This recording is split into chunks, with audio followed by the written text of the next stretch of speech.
మిత్రులారా నమస్తే, నేను మీ Prasadamurthy. Welcome to Brahmu talks. పేరు సిరాయి అంటే జైలు.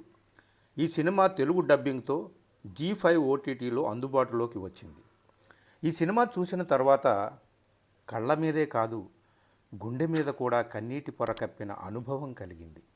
ఆ కన్నీళ్లలోంచి ఒకసారి దేశాన్ని, ప్రపంచాన్ని, ఉనికిలో ఉన్న న్యాయాన్ని, చట్టాన్ని, అమాయక యువతీ యువకుల పచ్చి పచ్చి హృదయాల ప్రేమలను సమస్తాన్ని తడిమి చూసినట్లయింది. ఏదో విషాదం, గుండెను మెలిపెట్టిన బాధ కలిగింది. ఆఖరుకు మంచితనం, మానవత్వం బ్రతికే ఉంటుందన్న ఆశ లోపల ఎక్కడో చైతన్య స్పృహను రగిలించింది. చుట్టూ అలుముకున్న చీకటిలోంచి కొంత వెలుగు, కొంత వెన్నెల వానగా కురిస్తే, ఆ వానలో తడిస్తే ఎలా ఉంటుందో ఆ అనుభవాన్ని చవి చూసినట్టు అయింది. మనం ఏదో వినోదం కోసం సినిమా చూస్తాం, కానీ సిరాయి లాంటి కొన్ని సినిమాలు నిరాశల నుంచి ఆశలోకి, విషాద వాస్తవంలోంచి విభాత సత్యంలోకి నడిపిస్తాయి. ఇది అబ్దుల్ కళావతి అనే ప్రేమ జంట కథలా కనిపిస్తుంది. వారి మధ్య మతం అడ్డుగోడలా ఆకాశమంత ఎత్తు మొలిచిందా, లేక వారి పేదరికమే వారిని మృత్యుభూతమై తరిమిందా? అదిగాక పోలీసు వ్యవస్థలోనూ న్యాయస్థానాలలో నెలకొన్న వివక్ష, ఉదాసీనత ఆ అమాయక హృదయాలతో దోబూచులాట సాగించాయా? ఇదంతా సినిమా చూడడం పూర్తయిన తర్వాత మనలో జరిగే సంఘర్షణ. తాను ఉద్దేశపూర్వకంగా చేయకపోయినా ఒక హత్య కేసులో ఇరుక్కుంటాడు అబ్దుల్. అసలే అబ్దుల్, అందున భారతదేశం. ఇక్కడ ఏ విచారణ లేకుండా ఏళ్లకు ఏళ్లు జైళ్లలో మగ్గే అమాయకుల కన్నీటి కథలకు కొదవలేదు కదా. మరి అబ్దుల్ విషయంలో న్యాయస్థానాలు న్యాయంగానే స్పందిస్తాయా? అతని విషయంలో ఏం జరిగింది? అసలు ఎందుకు ఈ హత్య కేసులో ఇరుక్కున్నాడు? మరి అతని ప్రియురాలు కళావతి తన తండ్రి చావుకు అబ్దులే కారణమని తెలిసి కూడా అతన్ని జైలు నుంచి విడిపించుకోవడానికి ఆమె ఎందుకు అంత అమాయకంగా అన్ని బాధలు పడింది?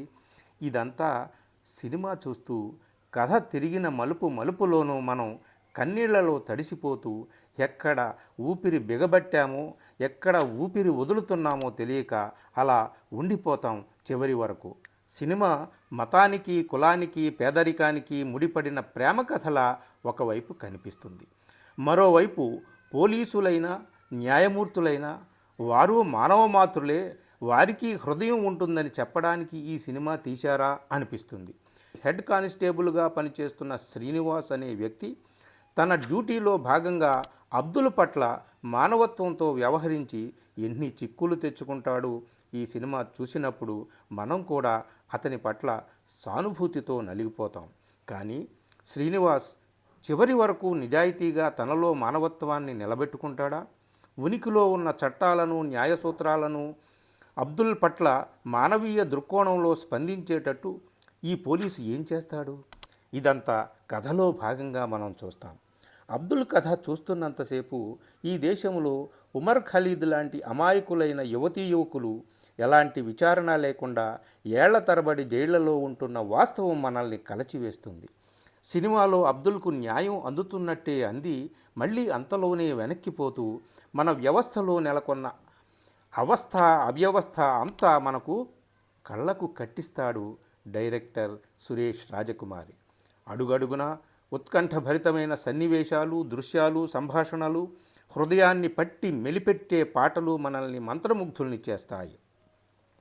ఇది తమిళ సినిమాకు తెలుగు డబ్బింగే అయినా తెలుగులోనే చూసిన సినిమాలా మనకు అనిపిస్తుంది. మాటలు కానీ, పాటలు కానీ విన్నప్పుడు ఏం జరుగుతుంది, అసలు ఏం జరుగుతుంది? అయ్యో, ఈ కుర్రవాడు, ఆ పిల్ల చివరికి కలుస్తారా? అసలు ఏమైపోతారు? ఈ పిల్లలతో ఒక దేశం ఎందుకు ఇలా ఆడుకుంటుంది? ఇలా ఏవేవో ఆలోచనలు, సంఘర్షణలు మనల్ని చుట్టుముడతాయి. ఈ కథకు వాస్తవానికి హీరో అబ్దుల్ అని చెప్పాలి. మరో కోణంలో చూస్తే హీరో పోలీస్ శ్రీనివాస్ అని చెప్పాలి.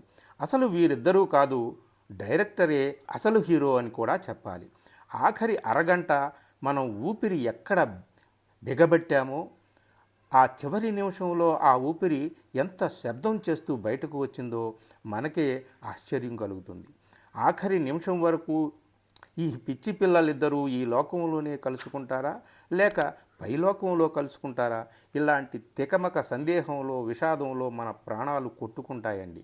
అయితే డైరెక్టర్ సురేష్ పోలీసులు న్యాయమూర్తులు మానవ మాతృలేనని, వారు సత్యం వైపే ఎప్పటికైనా నిలబడతారని ఒక ఆశాభావాన్ని మనలో రగిలించడానికి ఈ సినిమా తీసి అతి గొప్ప సందేశాన్ని అందించాడేమో అనిపిస్తుంది.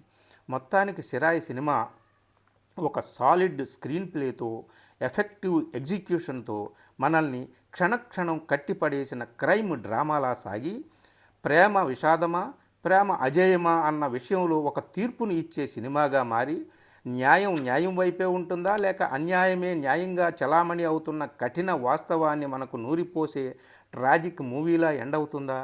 చివరకు ఇది ఎలా ముగుస్తుందా అని సినిమా మొదలైన క్షణం నుంచి ఆఖరి క్షణం వరకు ఉత్కంఠభరితంగా అందరినీ కన్నీటి శిలా ప్రతిమల్లా మార్చేస్తుంది.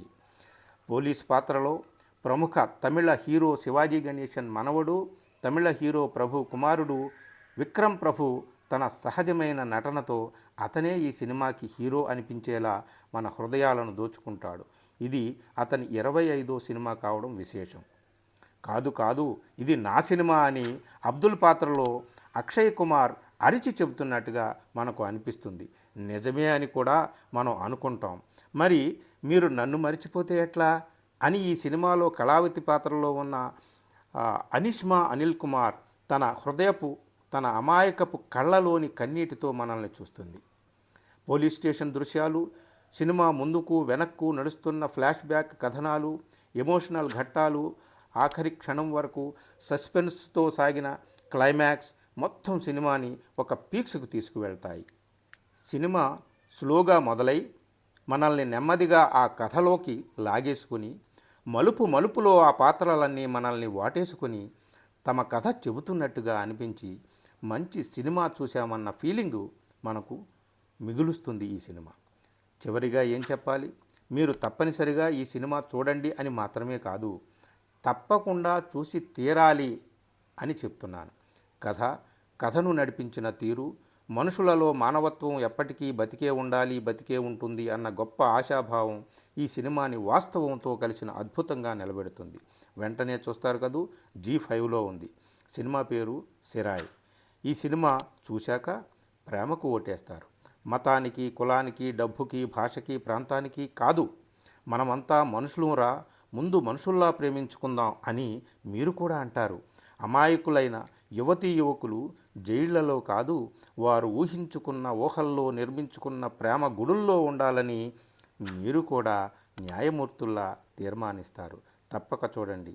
నమస్తే, మీ ప్రసాద్ మూర్తి.